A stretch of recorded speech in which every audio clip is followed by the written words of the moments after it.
Hello students. तो देखिए 6th class में हम चैप्टर नंबर 9 तक कंप्लीट कर चुके थे। 10th चैप्टर है आपका ratio, proportion and unitary method. ठीक है ना। तो रेशियो को समझते हैं सबसे पहले क्या होता है। तो देखिए रेशियो आपका होता है किसी भी चीज़ मतलब दो क्वांटिटी में होता है और दोनों क्वांटिटी एक ही यूनिट में होनी चाहिए आपकी। ठीक है, यानी कि आपको ये बताता है कि एक क्वांटिटी की कंपैरिजन में दूसरी क्वांटिटी कितनी बड़ी है या कितनी छोटी है।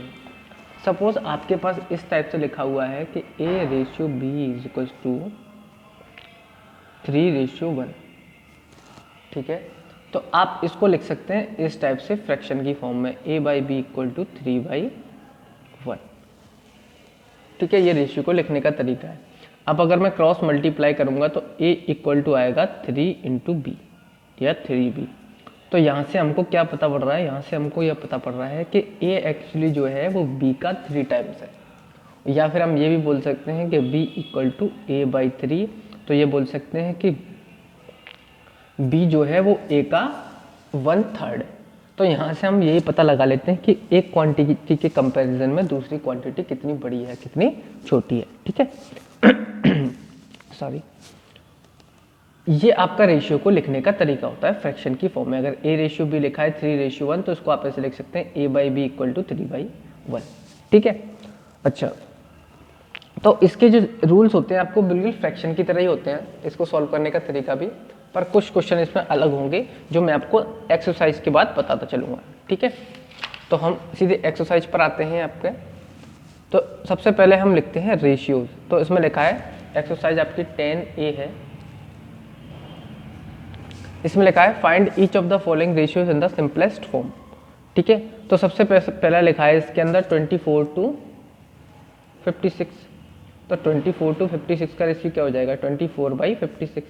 लेकिन ये आपको रेशियो लिखना है तो रेशियो हमेशा सिंपलेस्ट फॉर्म में लिखा जाता है, यानी कि डिनोमिनेटर न्यूमरेटर। वैसे अगर रेशियो है तो इसको हम एंटीसीडेंट बोलते हैं। मैं लिख देता हूँ यहाँ पर। ठीक है, जैसे कि आपका A/B है, वहाँ पे डिनोमिनेटर न्यूमरेटर होता है, यहाँ पे होता है एंटीसीडेंट और ये होता है आपका कॉन्सिक्वेंट। ठीक है, वैसे सिंपली भाषा में हम इनको न्यूमरेटर और डिनोमिनेटर ही बोल देते हैं क्योंकि इसके जो रूल्स होते हैं वो सारे फ्रैक्शन जैसे ही होते हैं। ठीक है, तो इसको सिंपलेस्ट फॉर्म में आप लिखेंगे तो ये देखिए किससे कैंसिल हो रहा है, 8 से हो जाएगा, 8 3 जा 24, 8 7 जा।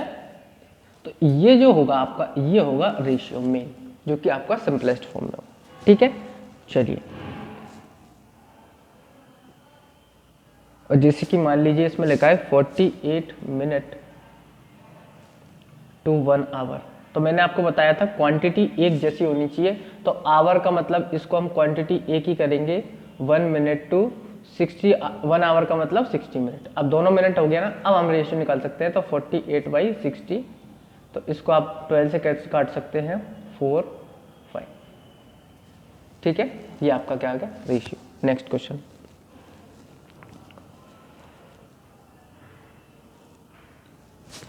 चलिए देखिए, अब मैं क्वेश्चन नहीं लिखूंगा, मैं सिर्फ क्वेश्चन नंबर डालता चलाऊंगा। आप बुक में से क्वेश्चन को देख लेंगे। लैंग्वेज 6 क्वेश्चन है आपका, इसमें बोल रहा है the ratio of the member of male and female worker in textile mill 5:3। If there are 115 male workers what is the number of female workers in mill. तो आपसे कह रहा है मेल का और फीमेल का जो रेशियो है वो रेशियो है आपका 5:3। ठीक है, और इसमें बोल रहा है टोटल मेल वर्कर्स है यहाँ पर 115। तो आपसे पूछ रहा है इसमें what is the number of female workers in the mill. ठीक है, तो देखिए इसमें रेशियो आपको दिया हुआ है और रेशियो आपको पता है सिंपलेस्ट फॉर्म में दिया हुआ होता है, यानी कि जैसे कि आपका 24/56 का इसका रेशियो का था 3/7, यानी कि ये जो आपका ओरिजिनल वैल्यू है ये 3 की मल्टीपल है और ये भी आपका 7 का मल्टीपल है। तो यहाँ पर भी आप देख सकते हैं कि जो आपका ओरिजिनल वैल्यू होगी मेल की और फीमेल की, वो 5 की मल्टीपल होगी और फीमेल की 3 की मल्टीपल होगी। तो हम यहाँ ये एज्यूम कर सकते हैं, let the number of male workers equal to 5x, ठीक है, क्योंकि 5 का ही मल्टीपल होगा तो 5x ले लिया। और इसी टाइप से नंबर ऑफ फीमेल वर्कर आपके 3x हो जाएंगे, ठीक है। अच्छा, नंबर ऑफ मेल वर्कर्स आपको दिए हुए हैं 115 और आपकी तरफ से कितने आ रहे हैं, आपकी तरफ से आ रहे हैं 5x और उसने दिए हुए हैं 115, तो ये इक्वल हो जाएंगे। यहाँ से अब x की वैल्यू आप निकालना चाहेंगे तो 115/5 आएगा और ये कितने टाइम्स कैंसिल हो जाएगा आपका, 7 टाइम्स, सॉरी 2 और 3, 23 टाइम्स, ठीक है। तो x की वैल्यू आपकी कितनी आ गई, 23।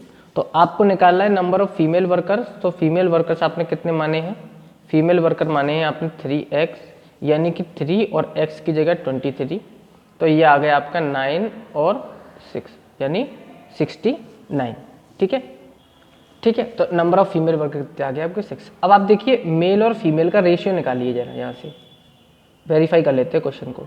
तो मेल है आपके मेल आपके कितने होंगे भाई, 23 इंटू 5 हो जाएंगे मेल, अगर मेल तो आपको दिए ना, सॉरी मेल आपको दिए 115 और ये आपका फीमेल है 69। तो इसको आप जब कैंसिल करेंगे 23 से, तो 23 से ये 5 टाइम्स कैंसिल हो जाएगा, 23 से 3 टाइम्स कैंसिल हो जाएगा, रेशियो आपका फिर से 5/3 आ जाएगा।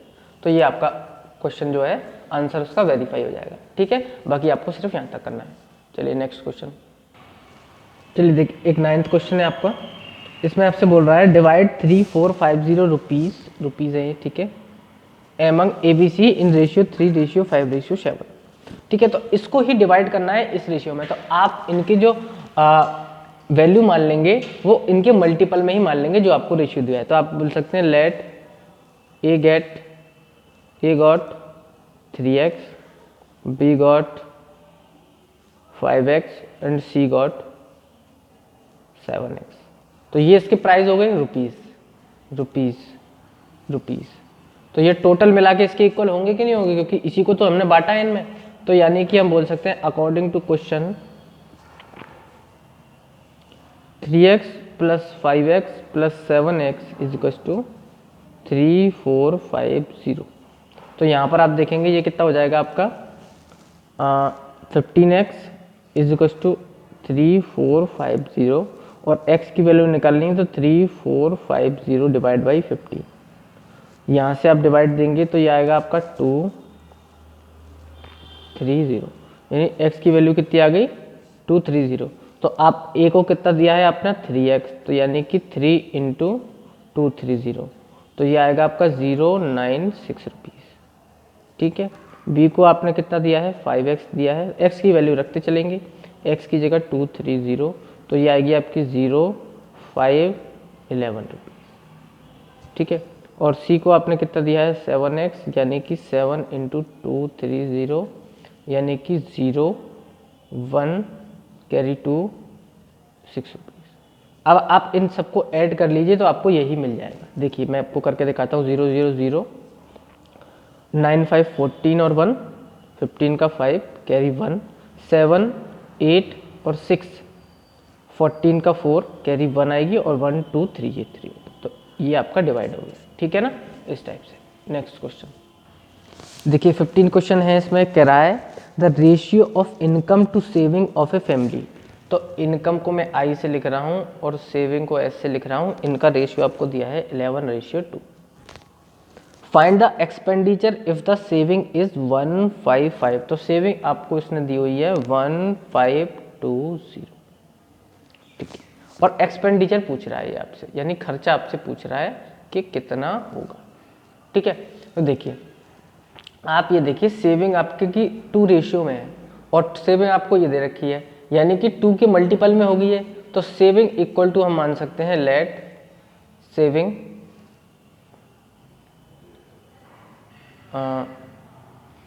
Saving equal to 2x and income equal to 11x, इसी के मल्टीपल में मांग ली। अच्छा 2x की वैल्यू आपको सेविंग की वैल्यू दी है 1520, तो यहाँ से x की वैल्यू आप कितनी निकाल लेंगे 760, ठीक है, इतनी आ गई। तो x की वैल्यू इतनी आ गई, तो इनकम कितनी आ जाएगी आपकी, इनकम आ जाएगी आपकी 11x, यानी कि 11 इंटू 1520, तो ये आ जाएगी आपकी 027 और 60, इतने रुपये इनकम आ। तो एक्सपेंडिचर आपका क्या होता है, आपको पता है इनकम इक्वल टू होता है एक्सपेंडिचर प्लस सेविंग, खर्चा प्लस सेविंग। एक्सपेंडिचर निकालना है तो आप क्या करेंगे, एक्सपेंडिचर इक्वल टू होगा इनकम में से सेविंग को माइनस कर देंगे। इनकम है 16720 और सेविंग है आपकी 1520, तो एक्सपेंडिचर आपका निकल आएगा कितना 00251, तो 15,200 रुपये आपका क्या हो जाएगा, यहाँ पर एक्सपेंडिचर निकल आएगा जो आप खर्चा कर रहे हैं, ठीक है। देखिए सॉरी, इसमें एक मिस्टेक हो गई, यहाँ पर हमने x की वैल्यू 1520 रख दी, जबकि x की वैल्यू 760 है, ठीक है ना। तो 11 इंटू 760 आएगा, तो यहाँ पर आएगा 0 6 कैरी 6 और 77 और 6 83, तो इतने आएगा रुपीज़ इनकम आपका, ठीक है। तो देखिए इनकम की जगह फिर हम क्या रखेंगे 8360, अब हम इसको करेंगे तो आपका आएगा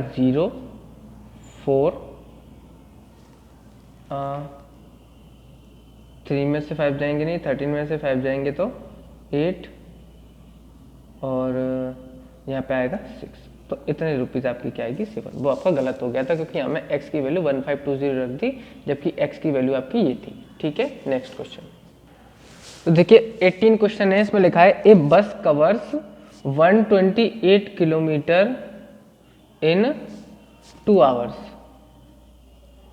ठीक है, और ए ट्रेन कवर्स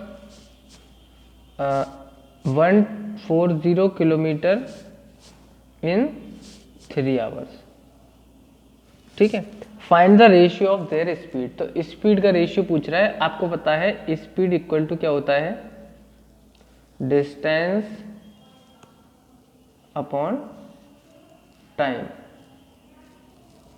ठीक है। तो अगर बस की स्पीड की बात करूं S1 में लिख दूं, इसको SB लिख देते हैं, B फॉर बस, ठीक है ना। तो डिस्टेंस कितनी है 128 किलोमीटर और आवर कितने हैं आपके 2, तो यहाँ से आपकी कितनी निकल आएगी 6 और 4, तो 64 किलोमीटर पर आवर, तो ये पहले की आपकी स्पीड निकल आई। और अगर ट्रेन की स्पीड की बात करूं मैं ST मतलब स्पीड फॉर ट्रेन, तो इसकी आपकी आएगी डिस्टेंस अपॉन टाइम, यानी डिस्टेंस 240 और टाइम आपका 3 आवर्स, तो ये आएगी आपकी 80 किलोमीटर पर आवर। तो आपसे पूछ रहा है SB रेशियो ST, तो इसका मतलब क्या है कि SB आपका 64 है और ये आपका 80 है। देखिए यूनिट सेम है तो कैंसिल हो जाएंगी, तो हम इसको ऐसे लिख सकते हैं SB upon ST equal to 64/80, तो 8 से कैंसिल हो जाएगा 8 टाइम्स और 10 टाइम्स, फिर 2 से कैंसिल हो जाएगा 4 टाइम्स और 5 टाइम्स, तो SB अपॉन ST का जो रेशियो आएगा वो कितना आएगा आपका 4:5, ठीक है। ये आपका हो गया आंसर, ठीक। चलिए देखिए लास्ट क्वेश्चन है आपका 20 फिल इन द ब्लैंक का, ठीक है ना। तो देखिए इसको कैसे करेंगे, इसे 5/7 है इक्वल, यहाँ पे लिखा है ब्लैंक प्लेस बाई 28 इक्वल, यहाँ पे लिखा है 35 ब्लैंक प्लेस। देखिए इसको सबसे अच्छा तरीका ये है करने का, ये रेशियो है, आप टाइम्स देखिए 7 4 जा 28 होते हैं, यानी 4 का मल्टीप्लाई किया 7 में तो यहाँ पर 28 आया, और यही रेशियो आपका यहाँ आएगा, तो यहाँ पर भी आप 4 का मल्टीप्लाई करेंगे 5 में तो आएगा 20, ठीक है। अच्छा अब यहाँ से आप देखेंगे कि 20 से 35 कैसे आया है, ठीक है, 20 से 35, तो इसका देखने के लिए आपको थोड़ा सा दिमाग लगाना पड़ेगा कि 20 से 35 आपका कैसे आया है। तो यहाँ पर आप देखेंगे कि ये एक्चुअली 20 का आपका 7/4 है, क्या है 7/4, ठीक है ना। देखिए आप 20 का 7/4 करके देख लीजिए, 7/4 अगर करेंगे तो 4 5 और 5 7 जा 35, तो 35 आ जाएगा। यानी कि 28 यानी 28 भी आपका क्या होगा 7/4। जो रेशियो में मल्टीप्लाई यहाँ हो रहा है वही आपका यहाँ होगा। तो 28 का आप अगर 7/4 करेंगे तो ये कैंसिल हो गया, 7 टाइम्स 7 7 जा 49, तो यहाँ पे कितना आ जाएगा 49। ठीक है, चलिए हर टाइप का एक एक क्वेश्चन मैंने आप लोगों को बता दिया है। अब नेक्स्ट एक्सरसाइज करेंगे आपकी जो प्रोपोर्शन के ऊपर है नेक्स्ट वीडियो में। Thank you.